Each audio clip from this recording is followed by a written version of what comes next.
Hello everyone, स्वागत है आप सभी का लर्निंग बैच यूट्यूब चैनल पर। और कॉस्ट रिकन्सिलेशन के ऊपर हम 2 वीडियो ऑलरेडी बना चुके हैं। आज तीसरी वीडियो है और आज का ये जो क्वेश्चन है आपके लिए इम्पोर्टेंट रहेगा। और इसमें सारा खेल जो है पूरा लैंग्वेज का है। कई सारे बच्चों की रिक्वायरमेंट है कि यार ये वाला क्वेश्चन करवाया जाए, तो ठीक है, मैं इस क्वेश्चन को लेकर आ गया। इस क्वेश्चन में आप लोग गलती कहाँ कर रहे हैं वो ज़रूर पकड़ने की कोशिश करना। और मेन चीज़ है यार एनालिसिस। अगर आप एनालिसिस सोचोगे नहीं ना किसी चीज़ को, तो आपको ये चीज़ आने वाली नहीं है, इस बात की गारंटी है। आपको सोचना पड़ेगा कि ये चीज़ कैसे हो रही है।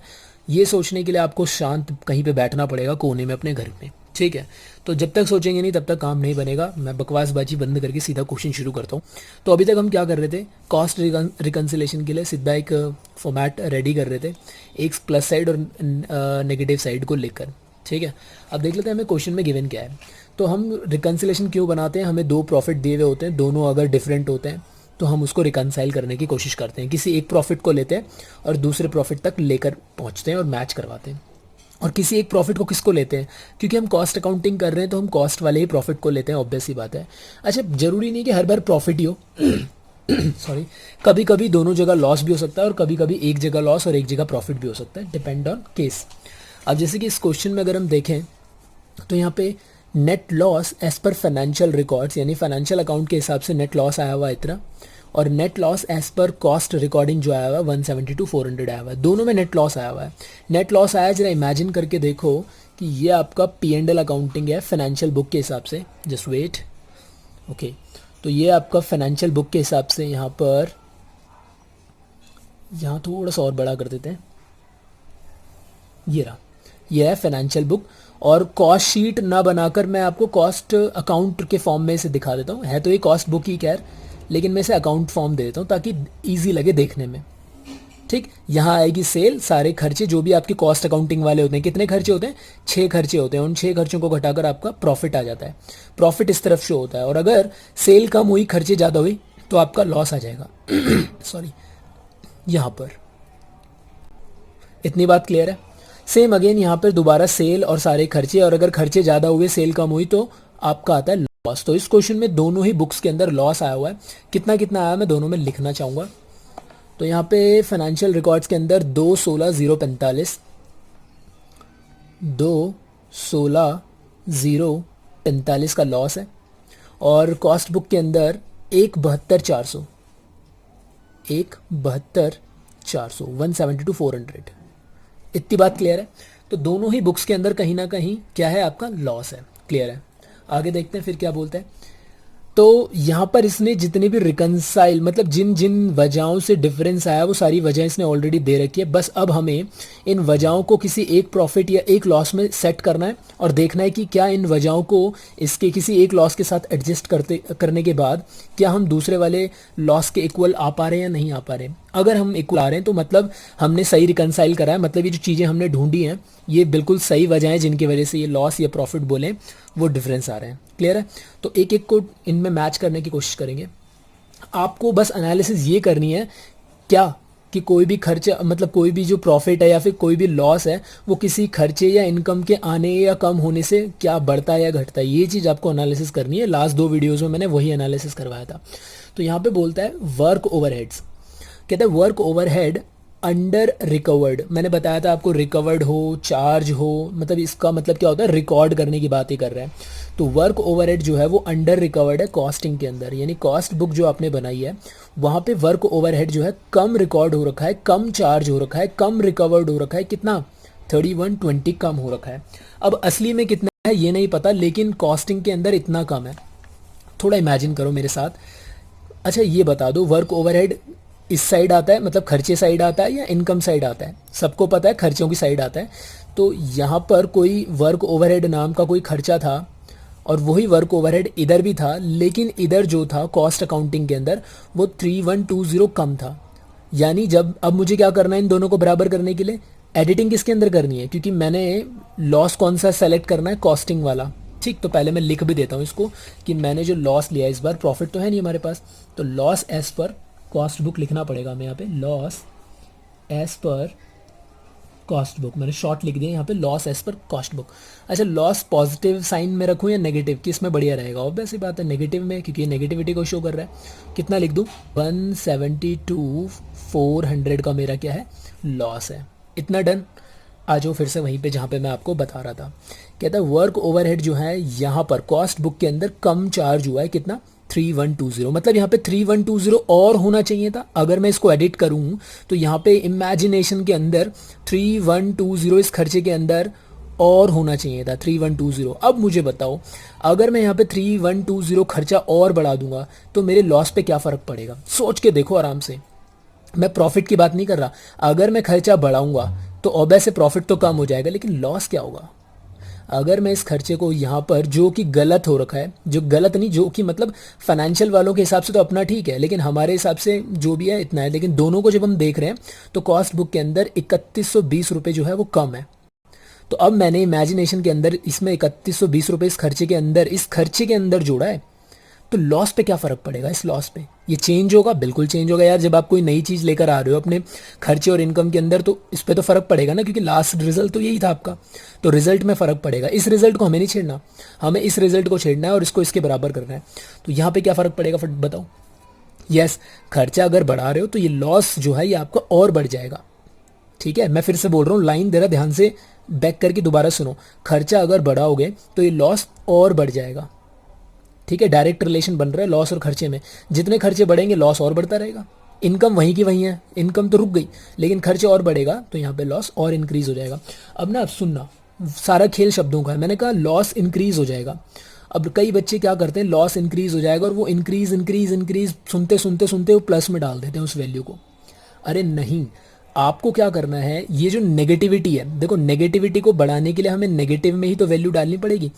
भाई मेरा 172,400 का जो लॉस आया हुआ था, अगर मैं इमेजिनेशन करूं और ये सारी चीज़ों को हटा दूं थोड़ी देर, बस एक ही जगह एरर था, एक ही जगह डिफरेंस आ रहा था इस वजह से, और अगर मैं यहाँ पे बुक कर दूं 3120 तो ये जो है इंक्रीज़ हो जाएगा। अब ये 172,400 नहीं, ये 172,400 से थोड़ा ज़्यादा हो जाएगा। तो मुझे नेगेटिविटी को और बढ़ाना पड़ेगा, कितने से? 3120 से। मेरी बात समझ में आ रही है? ठीक है, देखो एनालिसिस करके जो आपका आ रहा होगा आपके घर में, जब आप एनालिसिस कर रहे हो कि यार ये खर्चा जब इमेजिनेशन में बढ़ेगा तो लॉस बढ़ जाएगा, आप यहाँ तक तो सही पहुँच रहे हो, लेकिन लॉस बढ़ जाएगा आप बड़ा यहाँ रख के यहाँ दिखाकर बढ़ा दे रहे हो, ये गलती कर रहे हो बस। तो आपको ध्यान रखना होगा कि मेरा लॉस है, ये लॉस ना कि प्रॉफिट। अगर प्रॉफिट होता तो प्रॉफिट यहाँ शो होता। वो बढ़ता किस तरफ से? क्योंकि प्रॉफिट एक प्लस चीज़ होती है। ठीक है, वो घटता किस तरफ से? माइनस साइड से, क्योंकि ये लॉस है। ये बढ़ेगा किस तरफ से? नेगेटिव साइड से बढ़ेगा। और अगर हम इसे घटाना होगा तो किस तरफ लिखेंगे हम? Positive side. नेगेटिविटी को कम करने के लिए पॉजिटिव में वैल्यू डालनी पड़ेगी और नेगेटिविटी को और बढ़ाने के लिए नेगेटिव में ही वैल्यू रखनी पड़ेगी। यही तो कॉन्सेप्ट होता है। ठीक कहा आपने, बिल्कुल। आगे आ जाओ। अच्छा, मैं लिखूँ क्या यहाँ पे? तो मैं यहाँ लिख सकता हूँ कि work overhead is under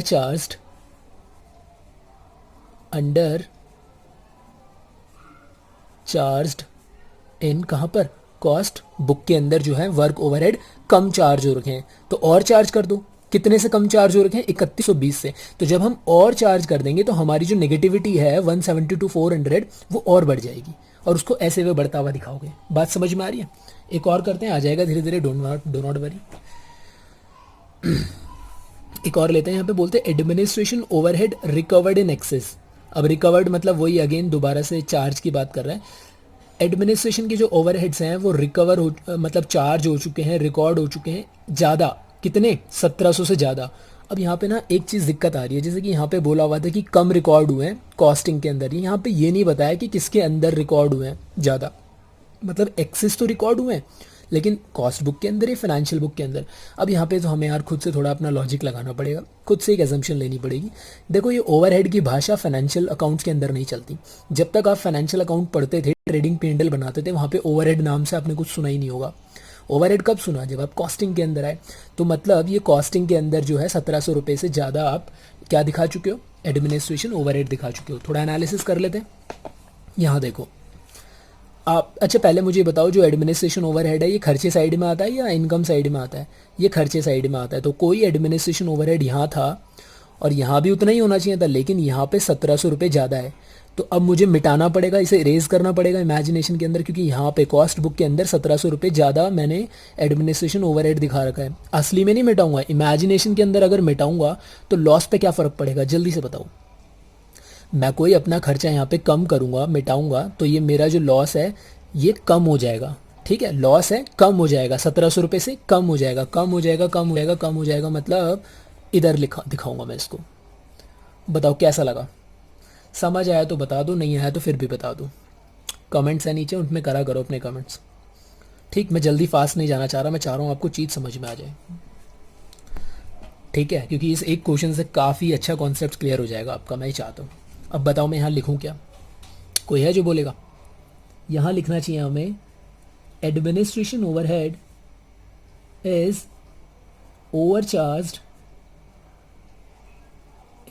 ओवरचार्ज्ड in cost book. बिल्कुल सही। तो सबसे पहले ना अपने ये जो फिगर्स होती हैं, जो अमाउंट्स होती हैं, उनको लिख लिया करो, बाद में इसकी टेंशन करा करो। ठीक, तो इससे ये हो जाता है ना, हम जो एनालिसिस वहाँ से निचोड़ करके लेकर आए, ये जो आप एनालिसिस कर रहे हो, देखो बाद में आप जब धीरे धीरे एक्सपर्ट हो जाओगे तो आप ये माइंड में ही कर लोगे। अभी मैं आपको एक एक चीज़ यहाँ पे करके जो दिखा रहा हूँ, इसको दिमाग में भी किया जा सकता है, ऐसा नहीं है। तो इसको जो आप रिजल्ट लेकर आए कि मुझे इस प्रॉफिट, ये लॉस पर क्या इफेक्ट पड़ेगा, उसको फट से लिख दो। यहाँ लिखना है, यहाँ लिखना है, एंड देन बाद में डिसाइड कर लो कि यहाँ पे क्या लिखना है। ठीक, तो ये स्ट्रैटेजी होती है और कुछ नहीं है। आगे चलते हैं। कहता है depreciation charge in financial records, यानी फाइनेंशियल बुक के अंदर जो डेप्रिसिएशन है वो आपने 11,200 का चार्ज किया है, and depreciation recorded in the cost, दोनों सेम ही डेप्रिसिएशन की बात कर रहा है। कॉस्ट में कितना रिकॉर्ड किया है आपने? 12,500। रिकॉर्ड बोले, रिकवर्ड बोले, चार्ज बोले, सारी एक ही बात है। प्लीज़ इसे कहीं साइड में लिख लो आप। क्लियर? तो अब यहाँ पे फटाफट से मैं इसी के थ्रू आपको बताने की कोशिश करूँगा। तो डेप्रिसिएशन दोनों जगह का दिया हुआ है, तो यहाँ तो इन्होंने कंक्लूड करके दिया हुआ था कि ये इतना घट गया, ये कम है, ये इतना ज़्यादा है, ऑलरेडी कैलकुलेट करके दिया हुआ था, आसान हो गया था। यहाँ हमें खुद देखना पड़ेगा किसमें कितना कम ज़्यादा है। तो सबसे पहले आप मुझे बताओ कि डेप्रिसिएशन जो है ये डेबिट साइड वाला पार्ट है या इधर इनकम साइड वाला पार्ट है? सबको पता है ये खर्चे लॉस वाला साइड वाला पार्ट है, इस तरफ आता है ये डेप्रिसिएशन। तो इधर कितना हो चुका है? 11,200। इधर 11,200। यार विजिबिलिटी सही आ रही है आप लोगों को? मुझे लग रहा है लाइट की इशू आ रहा है, थोड़ा थोड़ा देख लेना, बस काम चलाना अभी। और कॉस्टिंग के अंदर आ रहा है यहाँ पे 12,500 का आपने डेप्रिसिएशन चार्ज किया है। ठीक है, अब देखो मुझे इधर तो एडिट करना ही नहीं है, मैं तो कौन सा वाला लॉस लेकर चल रहा हूँ, इस वाले लॉस की मुझे मरम्मत करनी है। ठीक, मुझे ये मैंने हैमर लिया हुआ हथौड़ा, और मैं इसको ठोक ठाक के ठीक ठाक इसको ठीक करने की कोशिश कर रहा हूँ ताकि इसके बराबर आ जाए। और कहाँ पे ठीक कर रहा हूँ? तो एक रफ पेज पर एक ये स्टेटमेंट बनाकर, ये मैंने पकड़ा हुआ है इस लॉस को। किस लॉस को? कॉस्टिंग के लॉस को। उसमें कुछ चीज़ बढ़ाई, फिर कुछ घटाई, उसे कम करी, ऐसे कर करके मैं उसको उसके बराबर चेक कर रहा हूँ कि आएगा कि नहीं आएगा। तो यहाँ पर अब आप देखें कि 12,500 यहाँ पे हो रखा है, मतलब इसके अंदर डेप्रिसिएशन ज़्यादा चार्ज हो गया है ना, ओवर चार्ज हो चुका है कॉस्ट बुक के अंदर। तो अब मैं इसे इरेज करूँगा, कितना इरेज करूँ कि इसके बराबर पहुँचे? तो मुझे यहाँ से हटाने पड़ेंगे करीबन 1,300। चेक करके देख लो। तो यहाँ से मैं 1,300 रुपये माइनस करूँगा, मतलब माइनस करूँगा इन द सेंस इरेज करूँगा इमेजिनेशन के अंदर। तो जब मैं यहाँ पे 1,300 रुपये इरेज करूँगा तो इस पर क्या फ़र्क पड़ेगा? कोई खर्चा जब कम होता है तो लॉस ऑब्वियस सी बात है, लॉस भी क्या हो जाएगा? कम हो जाएगा। लॉस कम हो जाएगा, कम हो जाएगा, कम हो जाएगा। इधर तो लॉस बढ़ेगा, इधर लिखना पड़ेगा आपको 1,300 रुपये। आई बात समझ में? तो इसके लिए भी लैंग्वेज लिख देते हैं, यहाँ पे लिख सकते हैं हम डेप्रिसिएशन इज ओवरचार्ज्ड इन, कहाँ पर? कॉस्ट बुक के अंदर।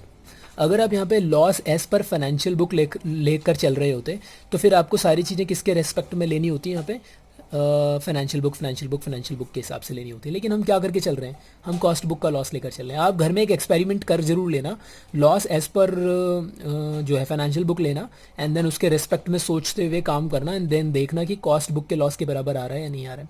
ये एक्सपेरिमेंट करा करो यार। ठीक, आगे चलते हैं, क्वेश्चन को बढ़ाते हैं आगे। अगला देखें, डेप्रिसिएशन के बाद क्या है? अब देखो क्या लिखता है, इंटरेस्ट रिसीव्ड हुआ but not included in cost book.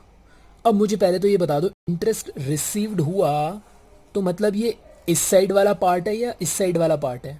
Obvious सी बात है, ये इनकम साइड वाला पार्ट है। यानी कोई चीज़ यहाँ तो आई है, इंटरेस्ट रिसीव्ड हुआ, दैट मीन्स यहाँ तो रिकॉर्ड हुई है, लेकिन वो यहाँ रिकॉर्ड नहीं हुई, यहाँ रिकॉर्ड हुई नहीं। अच्छा वो कितनी है पहले देख लेते हैं।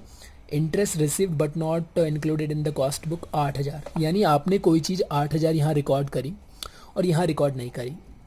अब मुझे ठीक ठीक करना है तो मैं यहाँ 8,000 इमेजिनेशन के अंदर रिकॉर्ड कर रहा हूँ। अगर मैंने यहाँ 8,000 लिखे तो इस प्रॉफिट पे क्या फ़र्क पड़ेगा, सोच के देखो। प्रॉफिट नहीं, सॉरी, लॉस पर क्या फ़र्क पड़ेगा। जब आपकी कोई इनकम बढ़नी शुरू हो जाएगी तो लॉस क्या होने लग जाएगा, कम होने लग जाएगा। ठीक है ना, ये लॉस क्या है, कम होने लग। जब आपकी कोई इनकम आनी लग जाएगी, इनकम बढ़ती जा रही है, ये सब रुका हुआ है, सब रुका हुआ है खर्चा, इनकम बढ़ती जा रही, तो लॉस जो है एक टाइम पर कम होता होता होता होता होता ज़ीरो पर आएगा और ज़ीरो के बाद ही प्रॉफिट में आना शुरू हो जाएगा, तभी इस तरफ आ जाएगा। यही तो होता है। तो अभी 8,000 अगर मैं यहाँ लिखूंगा तो ये कम हो जाएगा, यानी कम हो जाएगा का मतलब क्या है, इसे कम किधर को करेंगे, इधर लिख के करेंगे ना। यस, अब समझ रहे हैं आप। तो यहाँ मैं क्या लिख दूँ, नॉट रिकॉर्डेड वाली language, interest received not recorded, कहाँ पर, इन कॉस्ट बुक के अंदर। कॉस्ट बुक के अंदर आपका जो इंटरेस्ट रिसीव्ड हुआ है वो रिकॉर्ड नहीं हुआ। यार राइटिंग में थोड़ा ना, मैं बोल बोल के आपको बता भी रहा हूँ, आप लिख लेना अगर लिख रहे हैं तो। राइटिंग थोड़ी लिखा यहाँ पे गड़बड़ हो रही है, मेरे को ऐसा लग रहा है। ठीक, बड़ी जो सेटअप है वो बहुत ही तंगा सेटअप है, बस मैं काम चला रहा हूँ जिस से करके। खैर हटाओ से, आ जाओ। यहाँ पे बोल रहा है ऑब्सोलेसेंस लॉस। अब ना देखो, कई बच्चे कहेंगे तो पहले तो ये बताओ ऑब्सोलेसेंस लॉस क्या है। यार अगर आपको ये पता भी नहीं है कि क्या चीज़ है, लेकिन ये तो पता लग रहा है ना कि ये किस जगह आने वाली चीज़ है, ये डेबिट साइड की चीज़ है, ये क्रेडिट साइड की चीज़ है। लॉस है तो यार डेबिट साइड की चीज़ होगी, काम तो आधा यहीं पे पूरा, बल्कि पूरा ही काम यहाँ पे हो गया। लेकिन फिर भी आपको जानना है कि ऑब्सोलेसेंस लॉस होता क्या है, तो यार आप गूगल भी तो कर सकते हो। और अगर आपका गूगल करने का मन नहीं है तो फिर मैं बता देता हूँ। देखो क्या करना है, आपने डेप्रिसिएशन वर्ड सुना है, बस। तो डेप्रिसिएशन और ऑब्सोलिसेंस लगभग सेम ही है, दोनों सेम है। फ़र्क क्या है कि डेप्रिसिएशन कब लगता है, जब किसी एसेट का जो वैल्यू है वो डिक्रीज़ हो due to wear and tear. Due to wear and tear यानी आप उसे यूज़ कर रहे हो, उसका इस्तेमाल कर रहे हो, और इस्तेमाल करने के बाद उसमें जो वैल्यूएशन, जो उसकी वैल्यू मार्केट में कम हो रही है, जिस उस वैल्यूएशन की जो डिक्रीज हुआ है जो वैल्यू, उसको डेप्रिसिएशन कहते हैं, अगर मैं आसान भाषा में कहूँ। और ऑब्सोलिसेंस मतलब क्या है, दोबारा एसेट की वैल्यू में गिरावट होना, लेकिन due to outdated fashion.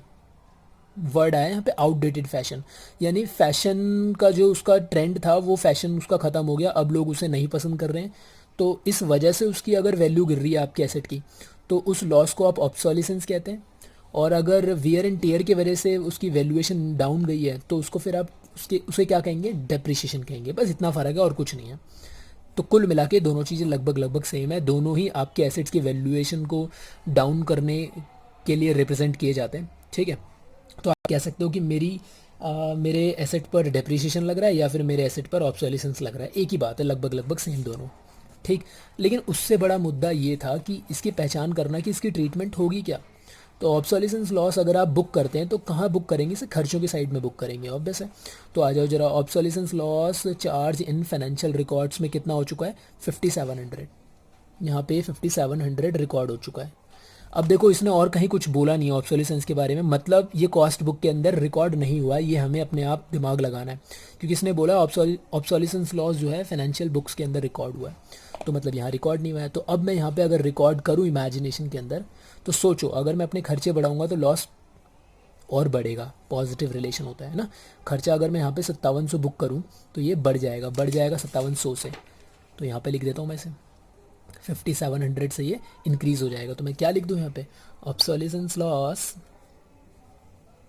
Not recorded, कहाँ पर, इन कॉस्ट बुक के अंदर। क्लियर है। तो ऑब्सोलिसेंस और डेप्रिसिएशन में यही फ़र्क था।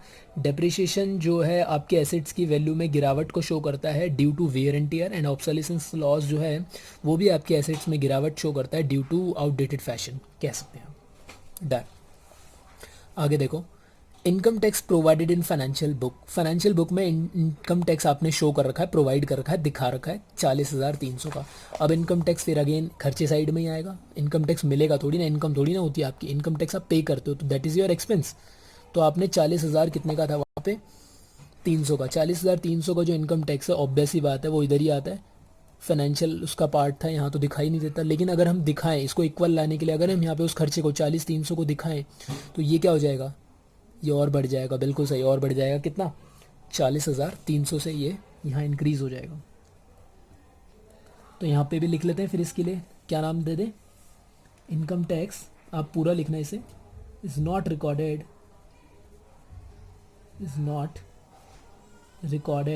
इन कॉस्ट बुक।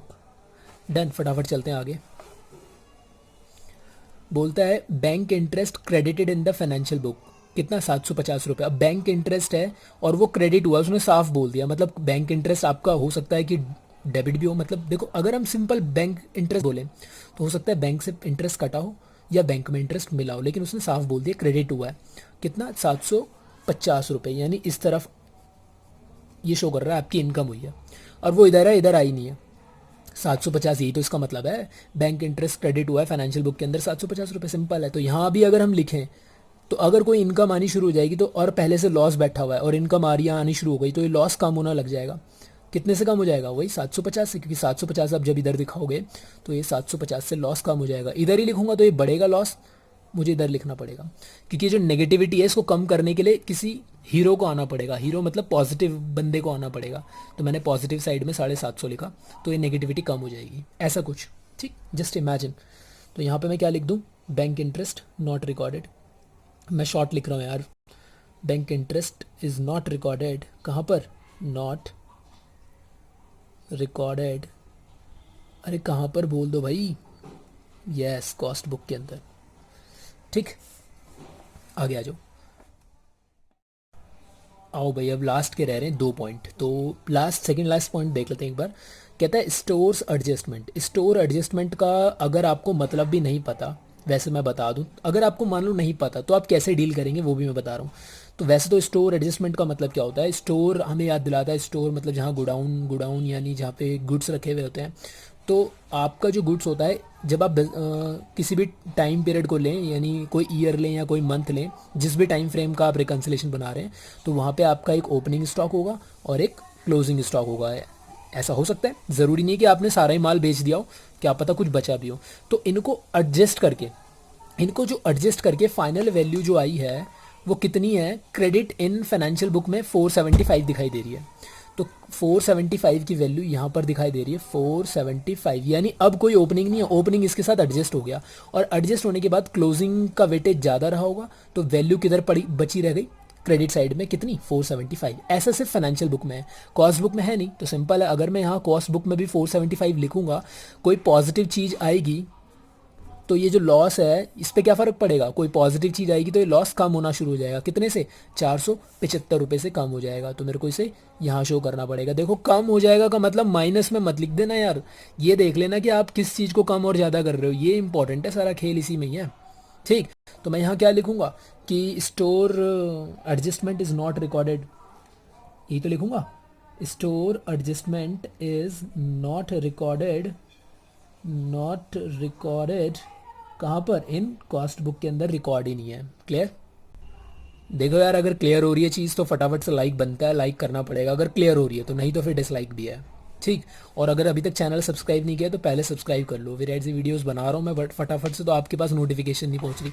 कई बच्चे कह रहे हैं कि सेकंड पार्ट तो दिया ही नहीं है, भाई मैंने फर्स्ट भी दे दिया, सेकंड भी दे दिया पार्ट, आप लोग देख ही नहीं रहे हो। नोटिफिकेशन तो दबा दे, वो सब्सक्राइब तो कर दे रहे हो, लेकिन उसके बगल में बेल आइकन नहीं दबा रहे हो शायद। कई बच्चों की वो आई है कि सेकंड वीडियो तो डला ही नहीं, थर्ड में कैसे आ गए। तो देखो यार, ध्यान से काम करो। लास्ट पॉइंट बचता है, इसे ख़त्म करते हैं, फिर चलेंगे अपने अपने घर, राइट। कहता है depreciation of stock charge in financial books. अब फिर से ज़्यादा इसके अंदर घुसने की ज़रूरत नहीं है, मैं बताऊंगा इसका मीनिंग क्या है, लेकिन आपको ही पता लग गया ना, डेप्रिसिएशन की बात कर रहे हैं।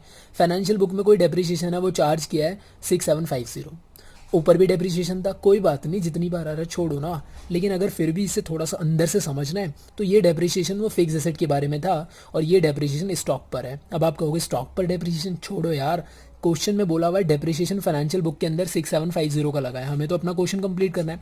6750 का डेप्रिसिएशन स्टॉक पे चार्ज किया गया है, वो भी फाइनेंशियल बुक के अंदर। तो यहाँ पे आपने डेप्रिसिएशन दिखा रखा होगा कोई 6750 का फाइनेंशियल बुक के अंदर, वो चीज़ आपने यहाँ दिखाई नहीं है। अब आप यहाँ भी उसे दिखाओगे तो कोई खर्चा आ गया मतलब लॉस की गैंग का कोई आदमी आ गया ना, खर्चा क्या है, लॉस को क्या करता है, इंक्रीज करता है। तो यहाँ पे अगर कोई खर्चा अगर आप इस 6750 का दिखाओगे तो लॉस क्या होना शुरू हो जाएगा, ऊपर बढ़ना शुरू हो जाएगा। तो कितने से, जितने से आप यहाँ पे चीज़ वो दिखाओगे 6750 से आपका लॉस इंक्रीज हो जाएगा। 6750 6750 6750 ऐसे बोलते बोलते आते आते यहाँ फट से लिख देना, ताकि आप भूल ना जाओ कि आपने क्या डिसाइड किया था, उसे बढ़ाना था या घटाना था। क्लियर? तो यहाँ तक क्लियर है। अब हम इसे करते हैं क्लोज। और क्लोज करने के लिए आपको मैंने बताया था बड़ी साइड आपको देखनी है कौन सी है, तो यही बड़ी साइड दिख रही है। टोटल तो करना ही दोनों को पड़ेगा, खैर। तो मैं इस वाली साइड को जोड़ रहा हूँ पहले, माइनस वाली को। 172,400 प्लस 3120 प्लस 5700 प्लस 40300 प्लस 6750। तो कितना आ रहा है ये आ रहा है आपका, यहाँ लिख देता हूँ मैं इसे, 22,82700। इधर भी मैं इसे लिख देता हूँ। अब जब आप सब्जी खरीदने जाते हैं तो यहाँ पे सब्जी वाला बट्टा रखता है, अगर दोनों उसके तराजू जो वेट मशीन होती है वो बराबर नहीं होती, तो देखा होगा। तो अब यहाँ पे कितने का बट्टा रखूँ कि ये दोनों बराबर हो जाएं, तो पहले तो मुझे पता करना पड़ेगा ये कितना वैल्यूएशन है, ठीक। और फिर इस डिफरेंस देख लूँगा कितना आ रहा है। तो 1700, 1300, 8000, 750, 475, तो ये आ रहा है 216,045। तो यहाँ पे मुझे 216,045 का क्या रखना पड़ेगा, वो जो दुकान वाला रखता है, वो आयरन स्टोन क्या बोलते हैं पता नहीं, ठीक। तो 216 ये आया क्या है, बैलेंसिंग फिगर। ये होगा आपका लॉस, क्योंकि ये लॉस लॉस क्यों है, ये इस साइड वाली ज़्यादा है, ये वाली साइड कम है, तो यानी दबदबा किसका ज़्यादा है, नेगेटिविटी का ज़्यादा है। तो यानी इस नेगेटिविटी के कितना दबदबा ज़्यादा है, 216,045 का नेगेटिविटी की जो है दबदबा ज़्यादा है, तो ये चीज़ शो कर रही है लॉस आया है। अगर ये इस तरफ आती तो यानी पॉजिटिविटी का दबदबा ज़्यादा, यानी ये साइड ज़्यादा थी, फिर ये साइड कम होती तो इधर बैलेंस आता। अब ये साइड ज़्यादा है, ये साइड कम है, तो बैलेंस इधर आ रहा है, ये पॉजिटिव इसको शो कर रहा है नेगेटिविटी को, तो ये लॉस है। और ये कौन सा लॉस है, एज पर फाइनेंशियल बुक। अब चेक कर लेते हैं, क्योंकि हमें क्वेश्चन में दोनों लॉस दिए हुए थे। अच्छी बात यह है, अगर क्वेश्चन में दोनों लॉस या दोनों प्रॉफिट दिए हुए हों, मतलब दोनों ही बुक का रिजल्ट दिया हो, तो आपके लिए आंसर चेक करना ईजी रहता है। 216,045, 216,045, यस, हम सब लोग बिल्कुल करेक्ट हैं। हमने अच्छा क्वेश्चन किया, अच्छे से इसका आंसर लेकर आए हैं, बहुत बढ़िया बहुत बढ़िया। तो आई होप आपको वीडियो पसंद आई हो, क्वेश्चन अच्छा लगा हो। एक और क्वेश्चन एक और वीडियो में लेकर आऊँगा, वो लास्ट होगा मेरे ख्याल से। और अगर वीडियो अच्छी लगे तो प्लीज़ यार लाइक कर दो। अगली वीडियो में मिलेंगे फिर से एक नई एनर्जी के साथ, एक नए क्वेश्चन के साथ। तब तक के लिए बाय बाय, टेक केयर।